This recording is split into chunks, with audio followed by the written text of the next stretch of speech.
మీ business ఏదైనా మీ ఊర్లో promotion చేయాలంటే అది సుమన్ టీవీతోనే సాధ్యం. ఇప్పుడే సంప్రదించండి. కొన్ని సందర్భాల్లో ఆవేశం అనర్థాలకు దారితీస్తుంది. క్షణికావేశం పెద్ద సమస్యలకు నిలయంగా మారుతుంది. అదే ఇక్కడ ఆటో డ్రైవర్కు ఎదురైంది. క్షణికావేశం కారణంగా భారీ మూల్యం చెల్లించుకోవాల్సి వచ్చింది. ఇక విషయానికి వస్తే రీసెంట్గా బెంగళూరులో ఓ మహిళ రైడ్ క్యాన్సిల్ చేసిందని, దీంతో కోపంతో ఊగిపోయిన ఆటో డ్రైవర్ మహిళను కొట్టడమే కాకుండా ఆమెపై దుర్భాషలాడిన వీడియో సోషల్ మీడియాలో వైరల్గా మారింది.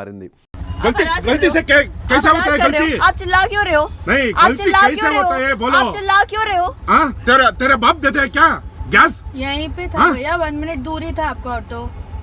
आप चिल्लाइए मत और गाली मत दीजिए, ठीक है? ये फालतू और क्या चीजें मत करती बोलिए है? मुझे। और क्या करती है? मैं पुलिस के पास जाऊंगी। हाँ, आ जाओ, चल। దీంతో ఓలా డ్రైవర్ ఆర్ ముత్తురాజుని మగాడి రోడ్ పోలీసులు అరెస్ట్ చేశారు. భారతీయ న్యాయ సంహితలోని సెక్షన్ 74 మరియు 352 కింద అభియోగాలు మోపారు. ఇక లీగల్ ఫీజుల కోసం ఏకంగా 30,000 రూపాయలను చెల్లించాల్సి వస్తుంది. రైడ్ క్యాన్సిల్ అయితే కేవలం 20 నుంచి 30 రూపాయలతో సరిపోయేది. అంతకన్నా ఎక్కువై ఇంధన ఖర్చులు కూడా మిగిలేవి కావు. కానీ ప్రస్తుతం ఏకంగా వేలకు వేలు చెల్లించాల్సి వచ్చింది.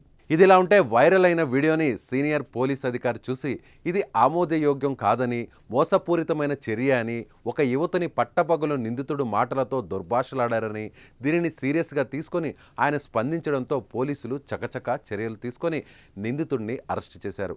కాగా రైడ్ క్యాన్సిల్ కావడంతో తాను కోపంలో ఉన్నానని డ్రైవర్ ఒప్పుకున్నాడు. కానీ అతడి చర్యల్ని సమర్థించుకోలేకపోయాడు. దీంతో జైలు శిక్షతో పాటు చట్టపరమైన ఖర్చులు ఎదుర్కోవడమే కాకుండా డ్రైవింగ్ లైసెన్స్, పర్మిట్ రద్దు చేయబడతాయి. కాబట్టి ఎంత కోపంలో ఉన్నా మన మాటలను అదుపులో పెట్టుకోకపోతే ఇలాంటి పరిణామాలే చోటు చేసుకుంటాయని ఈ ఘటన చూస్తే అర్థమవుతుంది అంటూ పలువురు కామెంట్స్ చేస్తున్నారు. సో ఈ వీడియోపై మీ అభిప్రాయాన్ని కామెంట్ రూపంలో తెలియజేయండి.